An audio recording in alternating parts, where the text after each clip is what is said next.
2024-25 ஆண்டிற்கான மத்திய பட்ஜெட் தாக்கல் செய்யப்பட உள்ள நிலையில் குறுந்தொழிலில் உள்ளவர்களின் எதிர்பார்ப்புகள் என்னவாக இருக்கிறது என்பதை தற்போது பார்க்கலாம்.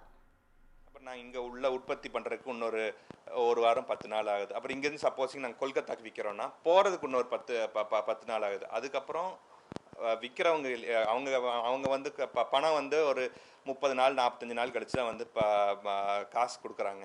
ஸோ எங்களுக்கே பார்த்தீங்கன்னா அதே வந்து ஆல்மோஸ்ட் உங்களுக்கு ஒரு 65 நாள் 70 நாள் கிட்ட ஆயிடுது. உங்களுக்கு வந்து நாங்கள் ஒரு மூலப்பொருள் வாங்குறதுலேருந்து நாங்கள் எங்களோட ப்ராடக்டாக விற்று காசு உள்ளே வர்றதுக்கு பார்த்தீங்கன்னா எங்களுக்கு 60லேருந்து 90 நாள் ஆயிடுதுங்க.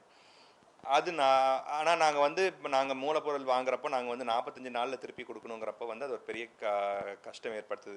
இந்த சட்டத்தை வந்து கொஞ்சம் திருத்தம் பண்ணி 90 நாளாக வந்து பண்ணணும் அப்படின்னு சொல்லி நாங்கள் வந்து கேட்டுட்ருக்கோம். ஸ்டீல் வேணும் அப்படின்னா வந்து கிடைக்கிறதுல எல்லாம் டீலரு டிஸ்ட்ரிபியூட்டர் எல்லாம் வந்து பெரிய பெரிய அவங்களுக்கு ஒரு மினிமம் உங்களுக்கு 1 டன் 2 டன் அப்படி தான் வந்து வாங்கணும் அப்படின்னு சொல்லுவாங்க. அப்போ அந்தந்த சிறு குறு தொழிலுக்கு வந்து கொஞ்சம் கஷ்டமாகுதுங்க. அதனால் முந்தி வந்து steel authority of India limited SAIL அப்படிங்கிற ஒரு கம்பெனி வந்து இங்கே வந்து ஒரு வேர் ஹவுஸ் வச்சுருந்தாங்க, ஒரு யார்டு வச்சுருந்தாங்க. அங்கே ஸ்டாக் வச்சுருந்தப்போ அப்போ அன்னன்னைக்கு வந்து இந்த தொழில்கள் வந்து என்ன தேவைப்படுதோ 50 கிலோ 100 கிலோ 150 கிலோ 200 கிலோ வேணுங்கிறது வந்து அன்னன்னைக்கு வாங்கிக்குவாங்க, அன்னன்னைக்கு வந்து பேமெண்ட் கொடுத்துருவாங்க. அந்த ஒரு வசதி இல்லாமல் போச்சு. அது வந்து சேல் யார்டு கோயம்புத்தூருக்குள்ளே வரணும் அப்படின்னு கேட்டிருக்கோம்.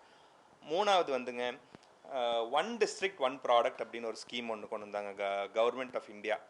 அதில் எப்படின்னா ஒவ்வொரு டிஸ்ட்ரிக்ட்லேயும் வந்து ஒரு என்ன சிறந்த ப்ராடக்ட் இருக்குது அப்படிங்கிறது வந்து அது ஐடென்டிஃபை பண்ணி அது வந்து ஒரு த்ரஸ்ட் செக்டராக கொடுக்குறோம், அதுக்கு வந்து முக்கியத்துவம் கொடுத்து அது வந்து எப்படி இன்னும் கொஞ்சம் வளர்ச்சி பண்ணணும் அப்படின்னு வந்து இது பண்ணுறதுக்கு நாங்கள் பண்ணுறோம் அப்படின்னு சொல்லி ஒரு 2 வருஷம் ஆச்சுங்க. அது அதில் பார்த்தீங்கன்னா கோயம்புத்தூர்லேருந்து பம்ப் செட்டு தான் வந்து அந்த ப்ராடக்ட் அப்படின்னு வந்து அனௌன்ஸ் பண்ணியிருந்தாங்க.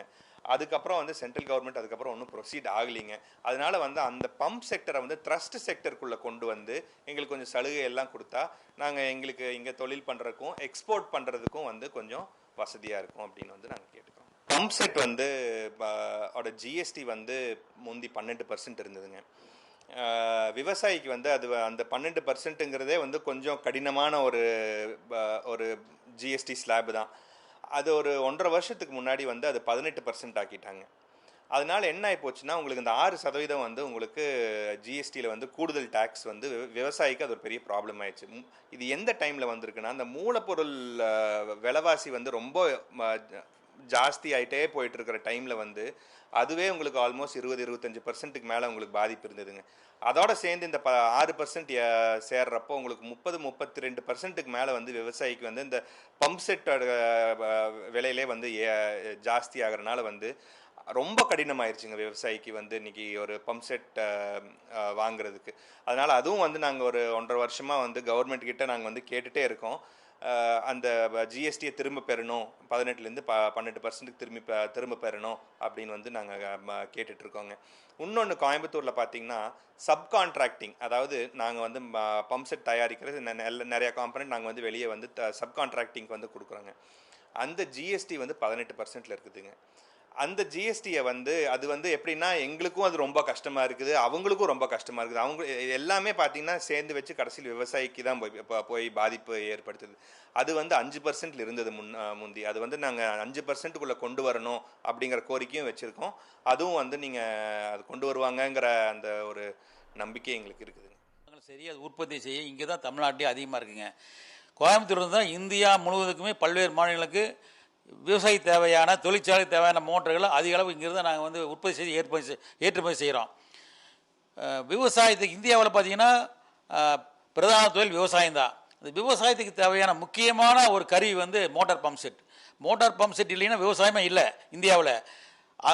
அத்தகைய முக்கியமான மோட்டார் பம்ப் செட்டுக்கு வந்து மத்திய அரசு வந்து 18% வரி போட்டாங்க.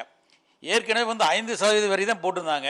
ஆனால் இப்போ வந்து அது 3 மடங்குக்கு மேலே அதிகமாக 18% போட்டங்காட்டி இங்கே சிறு குறு மோட்டார் பம்ப் செட் உற்பத்தியாளர்கள் வந்து அது பெருத்த அடியாக இருக்குது. மோட்டார் பம்ப் செட் உற்பத்தியாளருக்கு மட்டுமல்ல, விவசாயிகளுக்கும் சரி, ஏழை எளிய மக்களுக்கும் சரி, இது வந்து ரொம்ப இந்த வரி ஜிஎஸ்டி வரி ரொம்ப அளவுக்கு அதிகமாக இருக்குது. அதே போன்று பார்த்திங்கன்னா சிறு குறு தொழில் முனைவோர்கள் ஜிஎஸ்டி வரி கட்டுவதற்கு ஒரு நாள் தாமதமானாலும் தினசரி 100 ரூபா வரி அபராத வரி போடுறாங்க. வரிக்கு ஒரு அபராதம் போடுறாங்க. இது முற்றிலும் நீக்கும்னு நாங்கள் கேட்டுக்கிறோம். நடவடிக்கை எடுக்கவே இல்லை. குறிப்பாக இந்த மோட்டார் பம்ப் செட்டுக்கு தேவையான இந்த காப்பர், அலுமினியம், காஸ்டிங், ஸ்டீல் ராடுகள்லாம் பார்த்தீங்கன்னா பல மடங்கு. குறிப்பாக அந்த காப்பரெல்லாம் 100% விலை அதிகமாயிருச்சு. 500 ரூபா ஒரு கிலோ 500 ரூபா இருந்த காப்பர் இன்னைக்கு வந்து பார்த்தீங்கன்னா 1000 ரூபா ஆயிடுச்சுங்க. அதுவே ஒயருங்க காயல் கட்டுற ஒயருக்கு விலை அதிகமாயிருச்சு. அதே போல் ஸ்டீல் ராடுகள்லாம் வந்தீங்கன்னா 60 ரூபா 70 ரூபா இருந்தது, இன்னைக்கு வந்து 100 ரூபாய்க்கு மேலே ஆயிடுச்சுங்க. அதே போல் வந்து எல்லாமே இது போல் பல உதிரிப்பாங்களும் 30% 100% வரை எல்லாம் அதிகமாகிடுச்சு.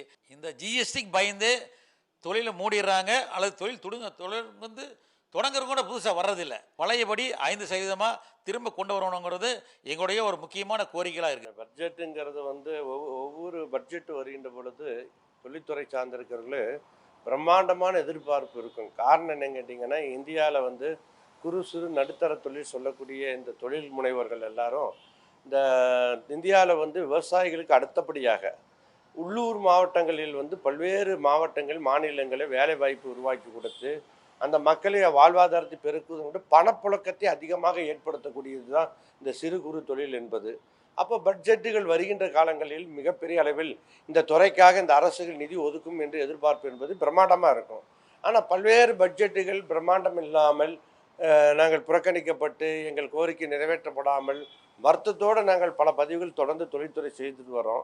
தற்பொழுது பார்த்தீங்கன்னா இந்த பட்ஜெட்டோட எதிர்பார்ப்பு காரணம் என்னங்க, பெரிய அளவில் நாங்கள் எதிர்பார்ப்பு காரணம் என்னன்னு கேட்டிங்கன்னா, கடந்த 7 ஆண்டுகளாக இந்த தொழில்துறை வந்து பல நெருக்கடிக்கு நாங்கள் ஆளாக்கப்பட்டிருக்கிறோம். குறிப்பாக சொல்ல போனால் பண மதிப்பிழப்பு, உங்களுக்கு அது போக வந்து ஜிஎஸ்டி அமலாக்கத்துக்கு பின்பு கொரோனா காலகட்டம், மூலப்பொருள் விலையேற்றம், எண்ணற்ற வகையில் வந்து பல மடங்கு உயர்வு, அது கட்டுப்படுத்த முடியாத ஒரு சூழ்நிலை, வங்கியில் இருக்கக்கூடிய இந்த தொடர் நடவடிக்கைகள் என்று இப்படி பல வகையில் வந்து இந்த தொழில்துறை வந்து நாளுக்கு நாள் வந்து இந்த குறு சிறு தொழில்கள் அளிக்கப்பட்டு கொண்டிருக்கின்றன. வரி விதிப்புகள் கொண்டு வர வேண்டும். அதே போல் வந்து வங்கி கடன்களில் குறு சிறு தொழிலுக்கு வந்து 5% வட்டி விகிதத்தில் கடன் வழங்குவதற்கான நடவடிக்கை எடுக்க வேண்டும். அதே போல் வந்து பார்த்திங்கன்னா உங்களுக்கு வந்து இந்த சர்பாஸ் ஆக்ட் என்று சொல்லக்கூடியது ஒன்று, இந்த வங்கிகளில் கடன் வாங்கி திருப்பி செலுத்துவதற்கு 3 மாதம் கடந்து விட்டாலும் அந்த சர்பாஸ் ஆக்டின் மூலம் சட்டத்தின் மூலம் வங்கி தொழில்துறையினர் மேல் நடவடிக்கை எடுப்பதால் பல்லாயிரக்கணக்கான தொழில்கூடங்கள் வந்து இந்தியாவில் வந்து அந்த சர்பாஸ் ஆக்டினால் பாதிக்கப்பட்டிருக்கு. அது ஏற்கனவே 6 மாதம் இருந்த பொழுது ஒரு ஃப்ளெக்சிபிளாக தொழில் நடத்துகிறவங்க பண்ணிட்டு இருந்தோம். அது 3 மாதம் பண்ணதுக்கப்புறம் அந்த பிரச்சனைனால நிறைய கம்பெனிஸ் காணாமல் போயிடுச்சு. அதனால் அது 6 மாதமாக சர்பாஸ் ஆக்ட் சட்டத்தை மாற்ற வேண்டும் என்ற கோரிக்கைகளும், இந்தியாவில் இருக்கக்கூடிய சிறு குறு தொழில்கள் வந்து இந்த ரா மெட்டீரியல் கிடைக்க விடாமல் நாங்கள் ஆர்டர் ஒரு ரேட்டுக்கு எடுத்துகிட்டு இருப்போம். ரா மெட்டீரியல் அதில் வந்து 50% 100% பல நேரங்களில் கூடும் பொழுது பல நஷ்டங்கள் இந்த தொழில்துறை சந்தித்து வருகிறது.